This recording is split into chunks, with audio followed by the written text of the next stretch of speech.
Hello everyone, welcome to JSI online chemistry classes.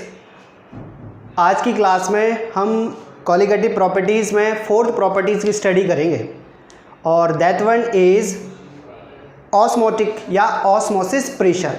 इसकी study और remaining है आपकी कॉलिगेटिव प्रॉपर्टीज़ आपकी कंप्लीट हो जाएंगी। कॉलिगेटिव प्रॉपर्टीज़ की बात करें तो कॉलिगेटिव प्रॉपर्टीज़ हमने तीन प्रॉपर्टीज़ ऑलमोस्ट कंप्लीट कर ली। First one is relative lowering vapour pressure, second one is elevation in boiling point, third one is depression in freezing point. ये तीन प्रॉपर्टीज हमने कंप्लीट कर ली थी। आज जो है वो फोर्थ नंबर की प्रॉपर्टी हम स्टार्ट करने वाले हैं। That one is osmosis. What is the osmosis, what is the osmotic pressure and what is the derivation and how to solve on the basis of osmosis. Pi बराबर CRT, पाई बराबर NRT। इस base पे अपन question solve भी करेंगे। Numerical base पे जो भी आपकी टर्मिनोलॉजी आती है उसको अपन एक बार नोटिस कर लेंगे। फिर आगे बात करें तो हमें रिवर्स ऑस्मोसिस, एक और प्रोसेस जो RO सिस्टम में फॉलो होती है, उसकी भी स्टडी करनी है। तो आज के टॉपिक में हम ये कुछ ऑस्मोसिस के बारे में स्टडी करेंगे। आज का टॉपिक स्टार्ट करने से पहले अपन जो क्वेश्चंस आपको दिए गए थे उनके आंसर एक बार डिस्कस कर लेते हैं। वो क्वेश्चन थे आपके, इधर पोर्शन में देखना आप। मैंने क्वेश्चन आपसे पूछे थे, तो क्वेश्चन नंबर 1 था what is the unit of mole fraction. तो मोल फ्रैक्शन की यूनिट क्या होती है, ये आपसे क्वेश्चन किया गया था। तो देखो आपके आंसर मिले, उसके अकॉर्डिंग हम बता रहे हैं कि मोल फ्रैक्शन की कोई यूनिट नहीं होती है। No unit represented by mole fraction. ठीक है ना। हमने जब मोल फ्रिक्शन की स्टडी की थी तब भी हमने कोई यूनिट रिप्रेजेंट नहीं की थी। तो हम कह सकते हैं कि मोल फ्रिक्शन जो टर्मिनोलॉजी है सॉल्यूशन कंसंट्रेशन के लिए, उसमें कोई भी यूनिट फॉलो नहीं होती है या वो रिप्रेजेंट नहीं करता है। सेकंड क्वेश्चन का जो आंसर है ये आपके आंसर हैं। हर लेक्चर में आपसे कुछ एक दो क्वेश्चंस पूछे जाते हैं, उन क्वेश्चंस के आप आंसर आपके कमेंट बॉक्स या हमें मैसेज के थ्रू मिलते रहते हैं। तो उस बेस पे अपन ये क्वेश्चंस आपको बता रहे हैं। सेकेंड क्वेश्चन था what is the mean of 25 ppm and 25 ppb। ये क्वेश्चन मैंने पुट किया था। तो 25 ppm means 25 gram of solute dissolve in 1 million solution part. That is mean of 25 ppm, 25 gram part पर मिलियन। m की जगह b use हो जाएगा तो 10 टू पावर 9 हो जाएगा। तो 25 ग्राम सॉल्यूट डिजॉल्व है 10 टू पावर 9, मतलब 1 billion of solution part. That is the mean of 25 ppb। Clear.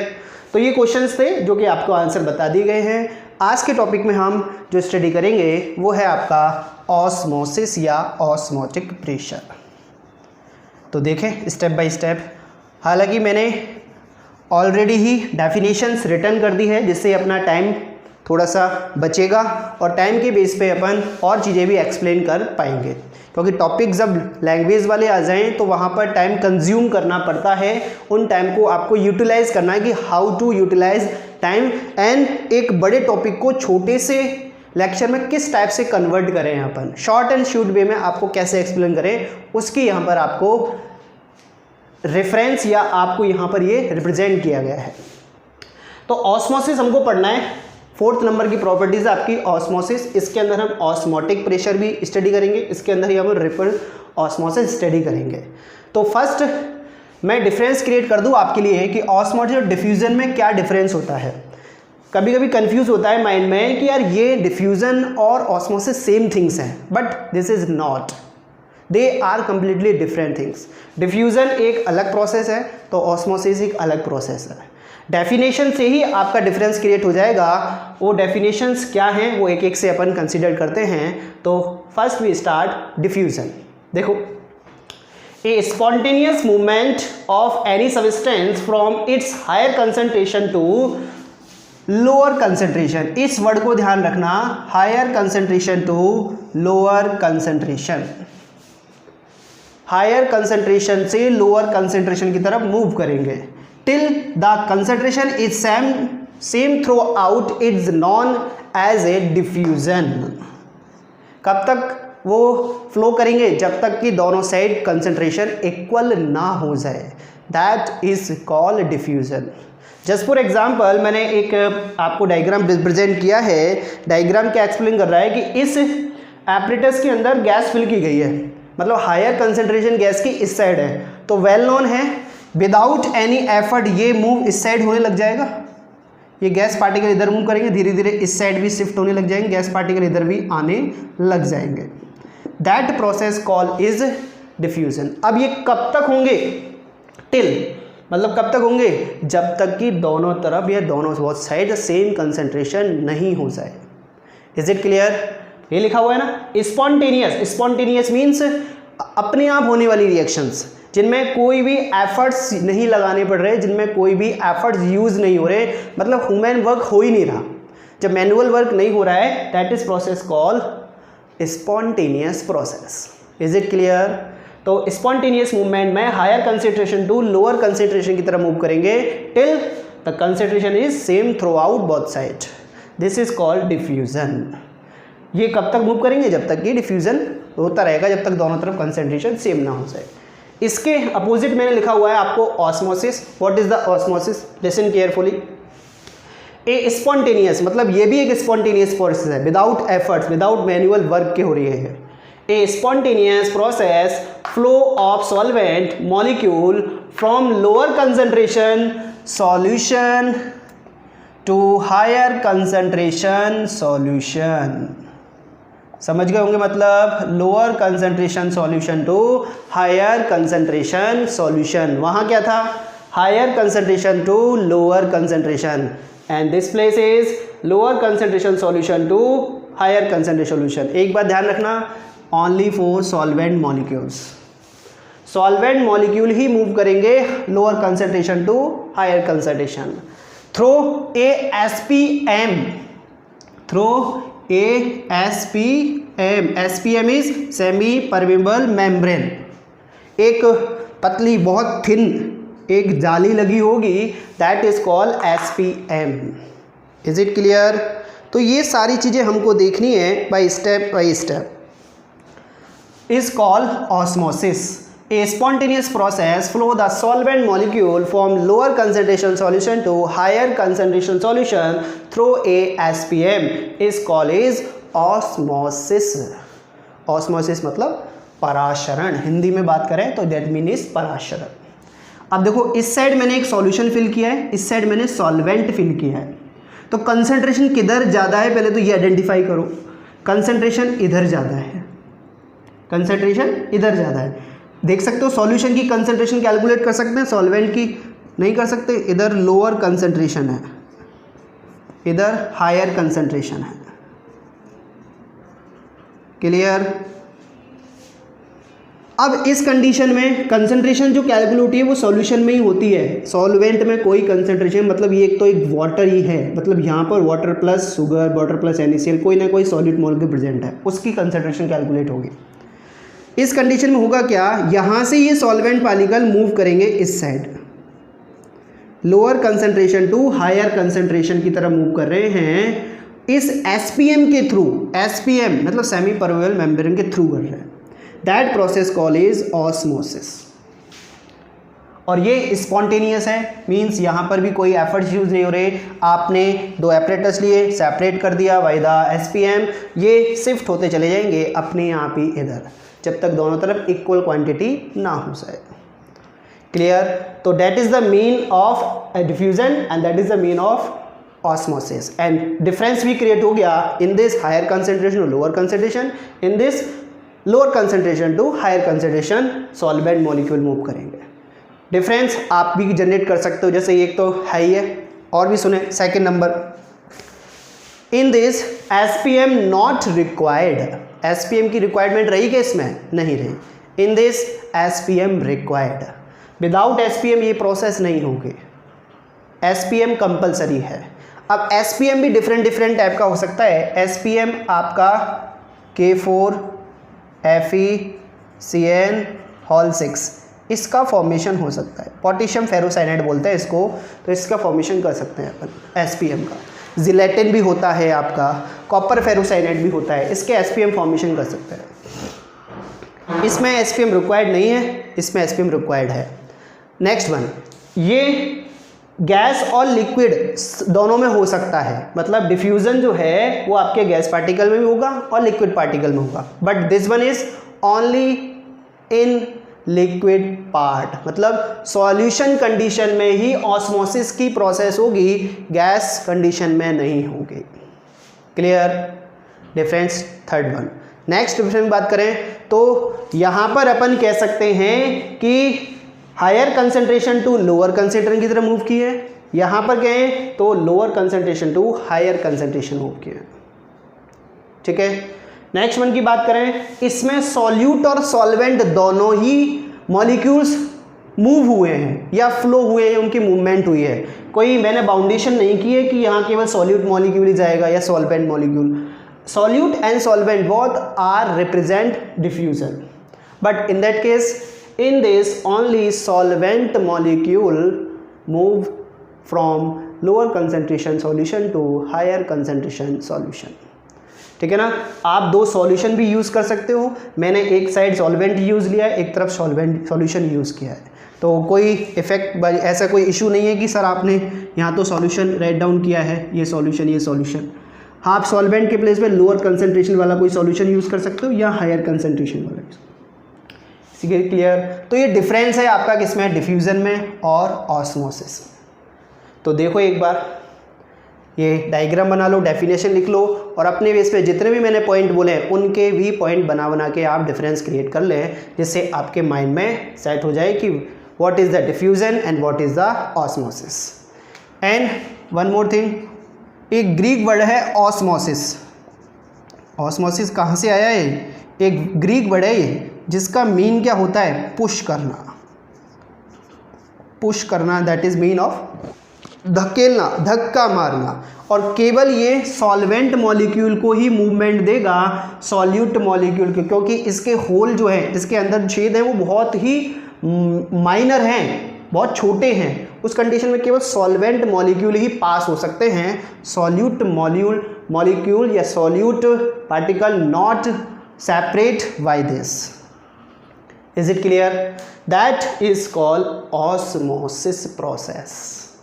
इसकी फुल डिटेल स्टडी करनी है, ये तो मैंने डिफरेंस क्रिएट करने के लिए आपको एक्सप्लेन किया है कि ये है आपके सिलेबस में। क्लियर, 12 CBSE, RBSE, NCERT, जो भी आपका सॉल्यूशन पार्ट है उसमें 100% है, ये प्रोसेस आपको स्टडी करना ही होता है, नेचुरल चीज़ें हैं ये। तो देख लो एक बार, डायग्राम बना लो, डेफिनेशन लिख लो वगैरह, एक्स्ट्रा चीज़ जो भी हैं वो लिख लें आप।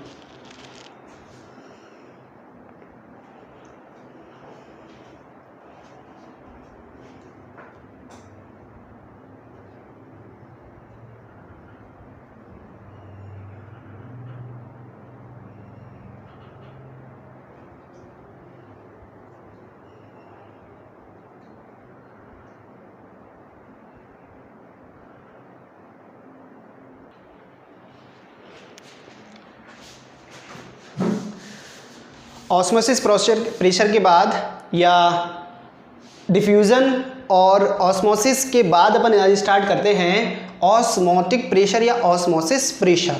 तो ऑस्मोसिस प्रेशर क्या होता है उसकी डेफिनेशन मैंने राइट डाउन किया आपके लिए, लेकिन इसको पहले अपन प्रैक्टिकल प्रूफ एक्सप्लेन करेंगे, then we will discuss about definition.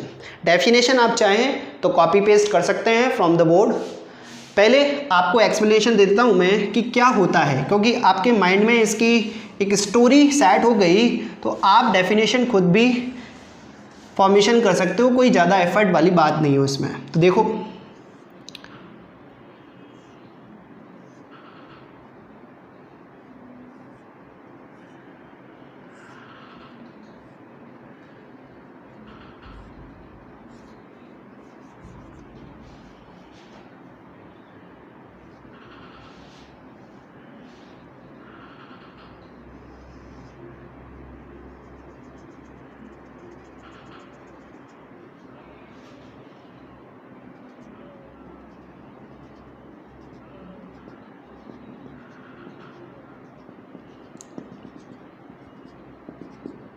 Definition जो है वो इसीलिए रिटर्न की जा रही हैं जिससे टाइम कंज्यूम हो जाएगा और आपको एक्सप्लेनेशन पूरा मिल जाएगा, क्योंकि राइटिंग पोर्शन तो आप बुक से भी ले सकते हो, आप चाहें तो बोर्ड से भी ले सकते हो, आपको रिटर्न करना है, लेकिन आपको अंडरस्टैंड क्लियरली होना चाहिए सारी प्रोसेस।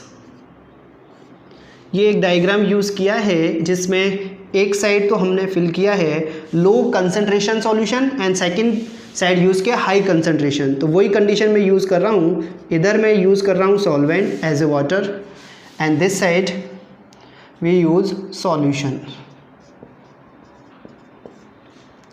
क्लियर? इसमें यहाँ पर ये SPM है, everyone know that SPM means semi permeable membrane, ये याद रखना SPM। यहाँ पे ये पिस्टन यूज़ किए गए हैं जो कि घर्षण रहित हैं, आपके कोई ऐसा इसमें घर्षण नहीं है जिससे ये प्रेशराइज ना हो, इजी में प्रेशराइज होंगे। तो ऑस्मोसिस प्रेशर के अकॉर्डिंग जब अपने दोनों को सेपरेट किया, सॉल्यूशन पार्टिकल और सॉल्वेंट पार्टिकल, तो हम क्या देखते हैं कि सॉल्वेंट पार्टिकल इधर मूव करते हैं। फर्स्ट वी कैन सी कि solvent particle move to solvent side to solution side without effort, मतलब स्पॉन्टेनियस प्रोसेस के अकॉर्डिंग ये पार्टिकल्स इधर मूव करेंगे, इस साइड जाने लगेंगे, ऐसी प्रोसेस दिखेगी आपको कुछ। होगी भी थोड़े थोड़े समय में ये लेवल थोड़ा ऊपर बढ़ेगा, सॉल्वेंट पार्टिकल मूव कर जाएंगे इधर इस साइड। तो अब हम क्या करते हैं, कुछ अमाउंट में प्रेशर अप्लाइड करते हैं ऑन द सॉल्यूशन सरफेस। जब प्रोसेस हो गई है इधर स्टार्ट, तो हम इस पर पिस्टन पर कुछ प्रेशर अप्लाइड करते हैं और प्रेशर अप्लाइड करके इस पिस्टन को थोड़ा सा प्रेशराइज करते हैं और पिस्टन को इस प्लेस पे ला के रख देते हैं।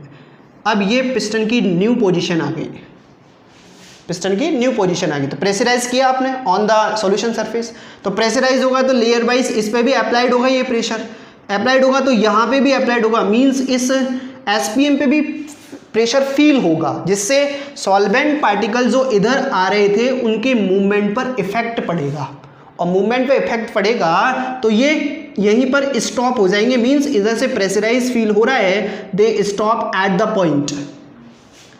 Is it clear? तो इस पोजीशन पर यहाँ पॉइंट होकर आपके क्या हो गए, सॉल्वेंट पार्टिकल क्या हो गए, स्टॉप हो गए। और जब स्टॉप हो गए मीन्स वो किसकी कंडीशन आई है, वो आपकी ऑस्मोटिक प्रेशर की कंडीशन आई है। तो इस बेस पे अपन एक डेफिनेशन लिखते हैं, the minimum excess pressure has to be applied on the solution. Minimum excess pressure मतलब कुछ ज़्यादा लेकिन कम अप्लाइड कर रहे हैं, किस पर, आपके लिए ऑन द लिक्विड सरफेस और the solution surface, prevent flow the solvent molecules, मतलब सॉल्वेंट मॉलिक्यूल के आना रोक देते हैं। प्रिवेंट मीन्स रोकना, स्टॉप कर दिया कि अब आप इधर नहीं आ सकते, you can't enter this side. Why? Because some type of force applied on the liquid solution surface. Is it clear? तो इस कंडीशन में हम कह सकते हैं कि इसमें यहां पर ये स्टॉप हो गए।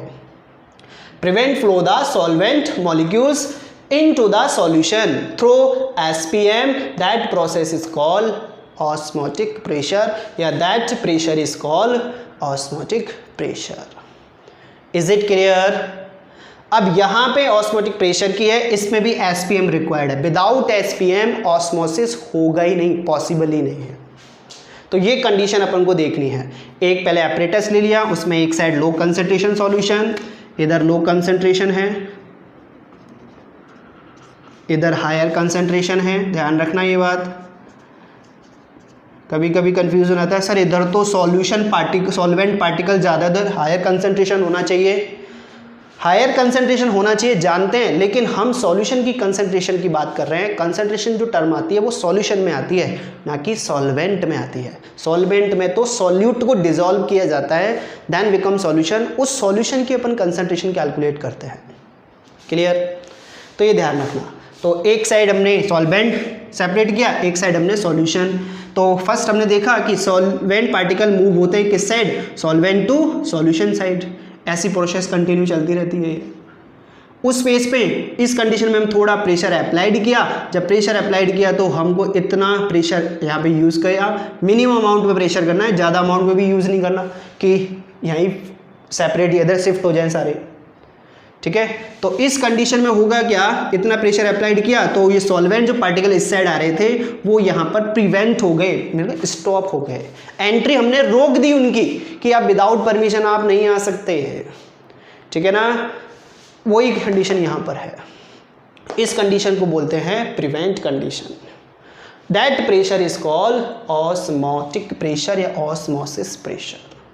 ये ऑस्मोटिक प्रेशर को रिप्रेजेंट किया जाता है, इस ओपी को मैं यहाँ लिख देता हूँ, OP short form is for osmosis pressure. Pi से रिप्रेजेंट किया जाता है ऑस्मोटिक प्रेशर को, और ऑस्मोटिक प्रेशर जो है आपका वो डायरेक्टली प्रोपोर्शनल टू होता है कंसंट्रेशन एंड टेम्परेचर। इस सॉल्यूशन की जितनी ज़्यादा कंसंट्रेशन होगी उतना प्रेशर अप्लाई करना पड़ेगा, और टेम्परेचर बढ़ाने से सॉल्वेंट सॉल्यूशन पार्टिकल दूर दूर भागते हैं, तो जैसे जैसे टेम्परेचर बढ़ेगा वैसे वैसे आपको प्रेशर भी अप्लाइड करना पड़ेगा, वो मतलब ऑस्मोटिक प्रेशर आपका इंक्रीज हो जाएगा। तो C4 कंसंट्रेशन, T4 टेम्परेचर, आपका osmotic pressure is directly proportional to concentration and temperature. Proportional to का साइन हटाते हैं तो ये आता है R, तो R को मैं RCRT लिख देता हूँ। R इज कांस्टेंट वैल्यूज है, 11 क्लास में आता है आपका R, इसको बोलते हैं गैस कांस्टेंट, जिसकी वैल्यूज़ होती हैं 0.0821 joule kelvin inverse mole inverse. Is it clear. C के प्लेस पे कंसंट्रेशन की टर्म है, तो C के प्लेस पे अपन number of mole dissolve in 1 litre of solution also represented, C के प्लेस पे ये लिख सकता हूँ मैं, पाई इक्वल टू Na/V मल्टीप्लाई में आपका RT कंटिन्यू में है ही है। Any problem. Na के प्लेस पे we also use Na is the mole fractions, तो Na is the number of mole, तो नंबर ऑफ मोल कैलकुलेट करना है तो given mass upon molar mass, तो pi equal to WA/MA multiply V and multiply में RT आपका है ये। इस बेस पे अपन यहाँ इसको भी सॉल्यूशन में ले सकते हैं, ठीक है। तो W is the given mass, MA is the molar mass, V is the solution, R gas constant, T is the temperature, ठीक है ना। सारे पॉइंट आपके क्लियर हैं। अब क्वेश्चंस आपके इस फॉर्मूले भी पूछे जा सकते हैं, इस पे भी पूछे जा सकते हैं, तो अकॉर्डिंग टू क्वेश्चन चलना है, कौन सा फॉर्मूला यूज होगा उसके बेस पे अपन क्वेश्चन सॉल्व करेंगे अभी, ठीक है ना। तो अभी मैं आपको क्वेश्चंस करवाता हूँ और आपके लिए ये सारी चीज़ें हैं, तो आप एक बार कॉपी पेस्ट कर लें अपनी नोटबुक में, डेफिनेशन लिख लें, डायग्राम बना लें और ये फॉर्मूले जनरेट करना है जो कि यूज़फुल है फॉर ऑस्मोटिक प्रेशर। फिर रिवर्स ऑस्मोसिस भी स्टडी करनी है अपन।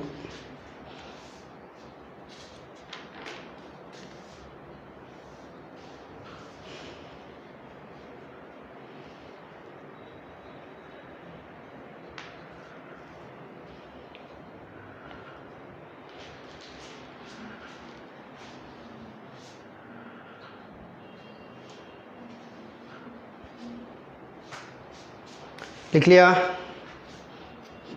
चलें आगे।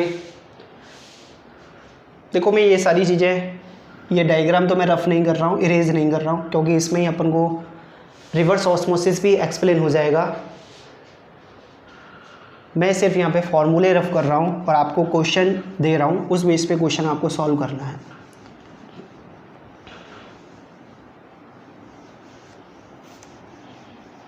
Now I am giving numerical for osmotic pressure on the basis of osmotic pressure। ये आपका solvent that is solvent and low concentration। Question है calculate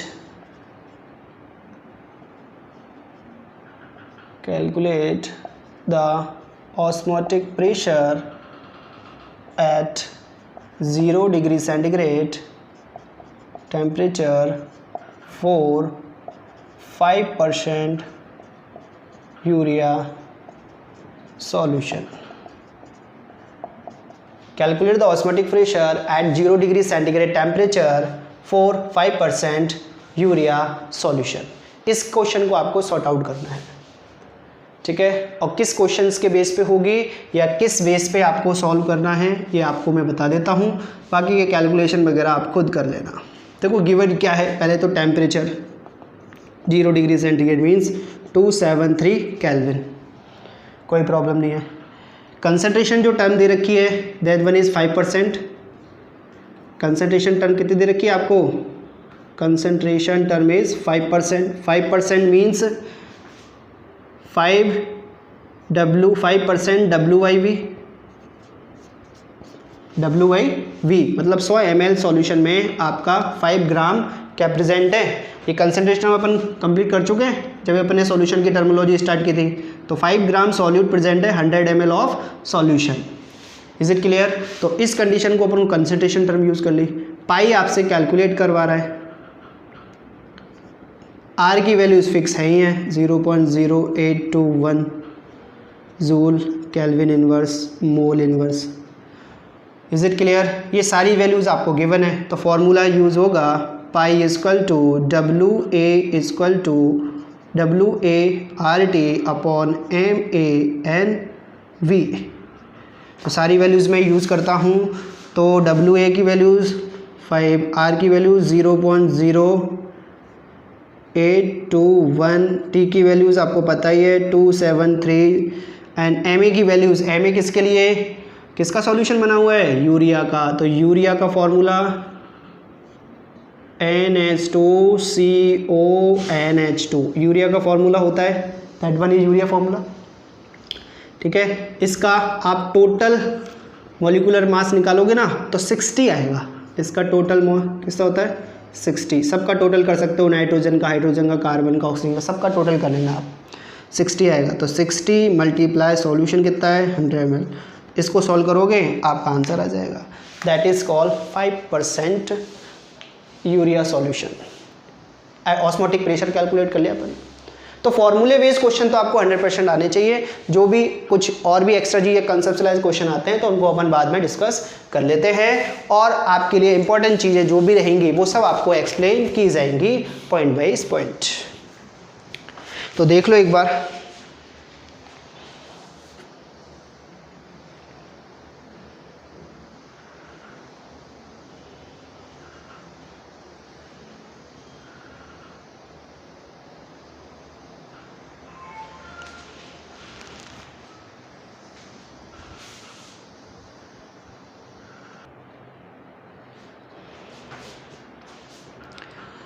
ऑस्मोटिक प्रेशर के बाद now we start reverse osmosis. Reverse osmosis osmosis process के completely opposite है। अब ये process क्या है उसको भी एक्सप्लेन कर लेते हैं अपन। देखो कैसे, हमने जब लिटिल बिट अमाउंट यहाँ पर प्रेशर अप्लाइड किया था तो प्रिवेंट हो गए थे कौन, solvent particle from solvent to solution. इसका यहाँ से यहाँ आना रुक गया था, उसको तो हमने क्या बोला था, osmotic pressure. But in the reverse osmosis में क्या हो रहा है, when you applied higher amount compare to osmotic pressure, उससे ज़्यादा प्रेशर अप्लाइड किया, मतलब ये प्रेशर तो मैंने मान लिया कि ये तो आपका ऑस्मोटिक प्रेशर है। अब इससे ज़्यादा अमाउंट में यदि प्रेशर अप्लाइड कर रहे हो, मीन्स ये जो पिस्टन है आपका यहाँ के प्लेस पे यहाँ शिफ्ट हो जाए, तो that one pressure call is reverse osmotic pressure बोलेंगे इसको।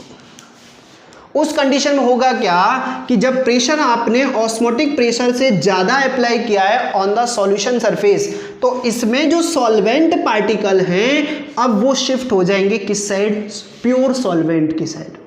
मतलब अब इस कंडीशन से, मतलब हायर कंसंट्रेशन सॉल्यूशन से लोअर कंसंट्रेशन सॉल्यूशन की तरफ मूव कर जाएंगे, और मूव करने की प्रोसेस को अपन क्या बोलते हैं, रिवर्स ऑस्मोसिस बोलते हैं। वही पूरा एपरेटस यूज़ किया है मैंने, सॉल्वेंट इधर फिल किया, सॉल्यूशन इधर फिल किया, हमने हायर अमाउंट में प्रेशर अप्लाइड किया है, किससे, higher than the osmotic pressure as applied on the solution side. Solution side में किससे ज़्यादा अप्लाइड करना है, ऑस्मोटिक प्रेशर से ज़्यादा प्रेशर अप्लाइड करना है। और जब उससे ज़्यादा प्रेशर अप्लाइड करेंगे तो इस प्रेशराइज से यहाँ के सॉल्वेंट पार्टिकल शिफ्ट हो जाएंगे इस साइड।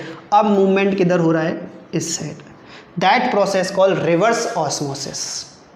अब इस साइड जब यूज़ हो रहा है तो इस साइड सारे के सारे सॉल्वेंट पार्टिकल आ जाएंगे, और सॉल्वेंट पार्टिकल आ जाएंगे मीन्स वहाँ अपन उनको किसी एक अलग बीकर में भी सेपरेट कर सकते हैं, और प्योर वाटर या प्योर यहाँ पर बिल्कुल गेन होगा, आपका प्योर सॉल्वेंट ही आएगा। रिवर्स ऑस्मोसिस में higher concentration to lower concentration हो जाता है। तो इस डेफिनेशन को कंसीडर करते हैं, if a pressure higher than the osmotic pressure applied on the solution side, इस साइड अप्लाइड किया, that is now the pure solvent flow out the solution through a SPM. इसमें भी एसपीएम रिक्वायर्ड है, solvent particle through हो गए किससे, SPM से, from solution to solvent side, that is called reverse osmosis.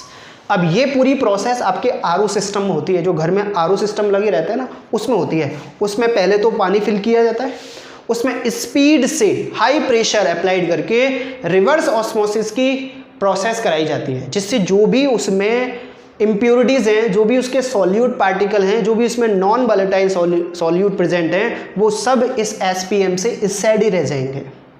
जब इस साइड रह जाएंगे तो इधर शिफ्ट क्या होगा, केवल और केवल सॉल्वेंट। सॉल्वेंट होगा मीन्स इधर प्योर वाटर आएगा। तो आरओ किसके काम आता है, प्योर पानी करने के लिए, वाटर को शुद्ध करने के लिए काम ही आता है, ठीक है ना। तो उसके लिए अपन कह सकते हैं आरओ सिस्टम अप्लाइड होता है, कहाँ पर, रिवर्स ऑस्मोसिस प्रोसेस पर। जितना भी आपका सी वाटर है, समुद्रों का पानी है, उसका प्यूरिफिकेशन भी आरओ प्रोसेस से ही किया जाता है। हाई प्रेशर पर एक बड़े से एपरेटस में, बड़े से टैंक में ये फिल कर दिया जाता है और उसमें प्रेशराइज किया जाता है। तो सॉल्वेंट जितना भी वाटर है वो इधर शिफ्ट हो जाएगा, और इधर जो भी सॉल्ट फॉर्मेशन रहेंगी, जो सॉल्यूट पार्टिकल है, जो सॉलिड पार्टिकल हैं, वो सब इस साइड ही रह जाएंगे, जो कि इम्प्योरिटीज होंगी। उसको बोलते हैं reverse osmosis process. Is it clear. तो ये सारी चीज़ें आपकी point wise, topic wise clear की है। फर्स्ट हमने ऑस्मोसिस को डिस्कस किया, जिसका कंपेयर हमने डिफ्यूजन से किया है। सेकंड हमने जो किया है, ऑस्मोटिक प्रेशर आपको एक्सप्लेन किया गया, डेफिनेशन, डायग्राम और एक्स्ट्रा की जो भी चीज़ उसमें थे, न्यूमेरिकल वगैरह, वो सब चीज़ आपको बताई गई है। फिर हमने रिवर्स ऑस्मोसिस को लिखा है, रिवर्स ऑस्मोसिस क्या होता है उसके बारे में सारी चीज़ें राइट डाउन की गई हैं यहाँ पर, तो वो भी आपको बता दी गई हैं, देख सकते हो, you can see on the your board. And last में हमने डायग्राम से आपको एक्सप्लेन कर दिया कि रिवर्स ऑस्मोसिस क्या होता है। तो ये सारी चीज़ें हैं ऑस्मोटिक की ही चीज़ें, मतलब क्वालिटेटिव प्रॉपर्टीज़ की 4 पॉइंट अपने डिस्कस कर रहे हैं, उसके बारे में सारी चीज़ें आपको बताई गई हैं। तो देख लो आप इस क्लियरली, और कॉपी पेस्ट माइंड में ही कर लो, जिससे हमेशा के लिए लर्न हो जाए आप।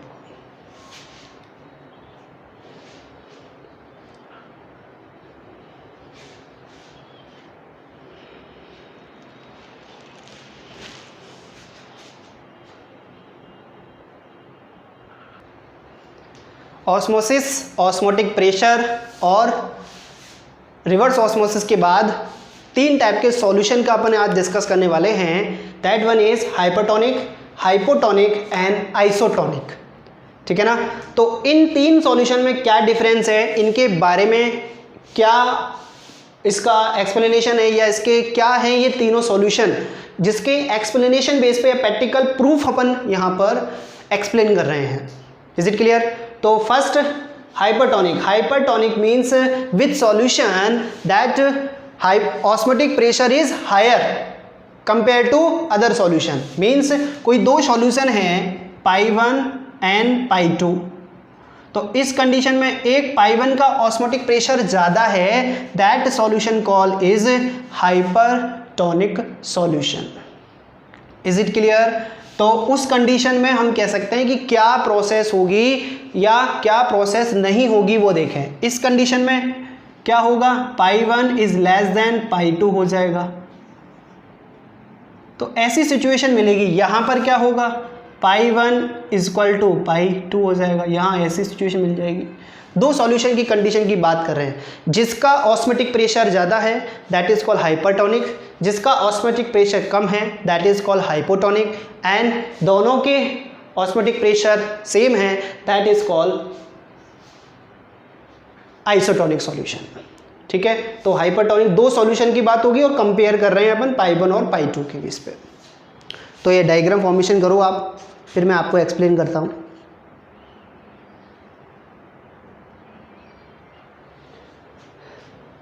अब हाइपरटोनिक सॉल्यूशन में हमने क्या किया, एक बीकर लिया, उसमें NaCl का कोई सॉल्यूशन फिल कर दिया और इस एग इसके अंदर मैंने डाल दिया। तो जैसे ही हमने एग डाला तो after some time we can see कि एग के अंदर जो अंदर की कंसंट्रेशन है वो बाहर शिफ्ट होने लगती है। मीन्स वहाँ पर ऑस्मोसिस की रिएक्शन स्टार्ट हो जाती है, क्योंकि कंसंट्रेशन कहाँ ज़्यादा है, आउटसाइड। जब आउटसाइड कंसंट्रेशन ज़्यादा है तो ऑस्मोसिस की प्रोसेस क्या होती है, lower concentration solution to higher concentration solution. तो मैंने ये एरो से रिप्रेजेंट किए हैं कि एग के अंदर जो कंसंट्रेशन लोअर है उसके कारण वो पार्टिकल्स बाहर की तरफ शिफ्ट होते हैं। मीन्स यहाँ से मूवमेंट इनसाइड टू आउटसाइड हो रहा है। That is called hypotonic solution and that process call is exosmosis. Exosmosis मतलब अंदर की चीज़ें बाहर निकल रही है, ये मानो आप। हिंदी में बोले तो बाह्य पराशरण बोल सकते हो आप। Is it clear? तो बाह्य पराशरण की क्रिया में यहाँ पर लो कंसंट्रेशन सॉल्यूशन से हायर कंसंट्रेशन सॉल्यूशन में रिप्रेजेंट किया गया है। मैंने एग लिया, एग को नमक के पानी में डाल दिया, डालने पर हुआ क्या, ये यहाँ पर क्या हो जाएगा, पिचक जाएगा, सुकुड़ जाएगा, श्रिंक। एग इज श्रिंक हो जाएगा। क्यों? क्योंकि अंदर की चीज़ें क्या हो गई आपकी, वहाँ पर बाहर एग्जॉस्ट हो गई, बाहर इमिट हो गई। एक्सोऑस्मोसिस बोल सकते हैं इसको। इसमें हाइपोटोनिक में क्या हुआ, अब यहाँ पर NaCl मैंने ऐड ही नहीं किया। अब कंसंट्रेशन यहाँ तो लोअर है लेकिन इनसाइड क्या हो गई, ज़्यादा हो गई। जब ऐसी सिचुएशन आती है तो ये lower concentration solution to inside प्रवेश करेगा और इनसाइड जब एंटर करेगा तो उसको बोलते हैं हायर कंसंट्रेशन। तो लोअर कंसंट्रेशन से कहाँ मूव कर रहे हैं, higher concentration, outside to inside. इस सॉल्यूशन को बोलते हैं हाइपोटोनिक और इसको प्रोसेस को बोलते हैं एंडोऑस्मोसिस प्रोसेस।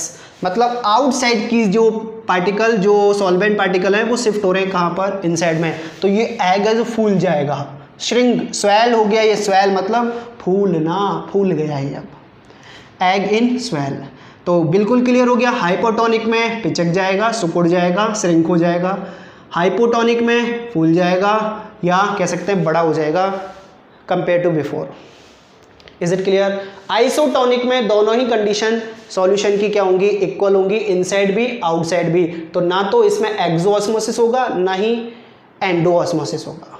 तो जब एक्सोऑस्मोसिस और एंडोऑस्मोसिस नहीं होगा तो जो जैसे है वो वैसा ही रहेगा, उसमें कहीं भी किसी भी टाइप की प्रोसेस नहीं होगी।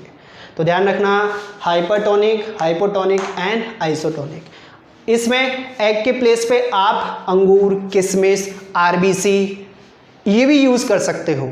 मैंने एग का एग्जांपल लिया है, आप और कोई भी यूज़ कर सकते हो, उसके बेस पे भी एक्सप्लेन कर सकते हो। वो सब एप्लीकेशंस हैं for osmosis. Is it clear?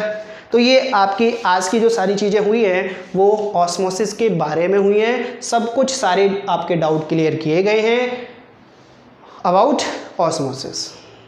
तो एक बार देख लो, ये डायग्राम बना लो और ये शॉर्ट एंड स्वीट वे में आपको एक्सप्लेन किया गया है तीनों सॉल्यूशन का कंपेरेटिव स्टडी।